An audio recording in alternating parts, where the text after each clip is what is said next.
Hi, thank you for joining us today. Today we are going to be addressing the non-traditional markings of controlled unclassified information, like how to use cover sheets and forms, as well as marking emails or storage containers. To begin, let's consider when a form must be marked as controlled unclassified information. If a form is going to be filled in with information that falls under the definition of CUI, it must be labeled to reflect as much. In this example, the application or form calls for a Social Security number to be filled in by the applicant. This is information that qualifies as CUI, and therefore, that information must be protected. The control marking on the form can say controlled or CUI when filled in. If space is limited on the form, consider using a cover sheet. On that note, there are situations in which it is more convenient to use a cover sheet to mark CUI. Though it is not a mandatory practice, it is often the most practical and therefore worthwhile to learn. Cover sheets are available to be downloaded and used from the CUI registry online. On screen for reference are 3 available templates that you can use and fill in if you desire to use a CUI cover sheet. Optional forms 902 and 903 can be used to convey any categories or subcategories, as well as any special handling information. Frequently, documents are shared between 2 parties that will contain CUI. To ensure that the receiving party properly handles CUI, transmittal documents must be marked to reflect as much. The documents must have a clear and conspicuous message along the lines of, when enclosure is removed, this document becomes uncontrolled, unclassified information. As you can see in the example on screen, a fax is being sent that contains CUI. However, the first page of the fax also indicates the presence of CUI in an obvious manner.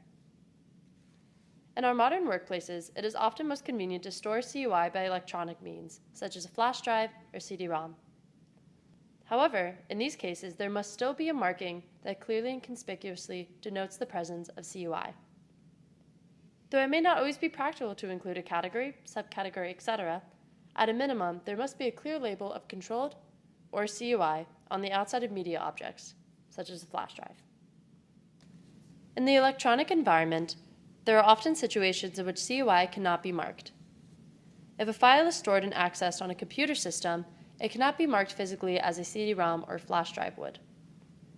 In these cases, an access banner or splash screen can be used to alert users to the presence of CUI contained within the system or application.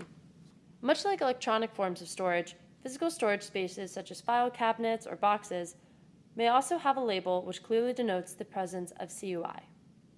Again, it isn't always possible to include the subcategory or dissemination controls. However, it is permissible to place signage conspicuously on the outside of the storage area that indicates the presence of CUI. If there exists a bulk of CUI material falling under the same controls, they do not need to be marked individually, but rather can be marked in the aggregate. Therefore, the control marking on the outside of the filing cabinet, should it contain a large bulk of information all falling under the same controls of CUI, will be sufficient if that marking is appropriate for the entire group. When sharing CUI by physical means, that is to say by shipping or mailing, it is important to take steps to ensure that only authorized users will receive the CUI package. This means that it should be very clearly marked for the recipient and only for the recipient by individual name if applicable. Furthermore, since the delivery will be handled by several non-authorized holders, do not place any CUI markings on the outer wrapper. This is absolutely mandatory. Similarly, it is important to train any mailroom staff who will come into contact with CUI on the proper protections that they should be taking with that package. Thank you for joining us today and for taking the time to learn how to properly handle your CUI.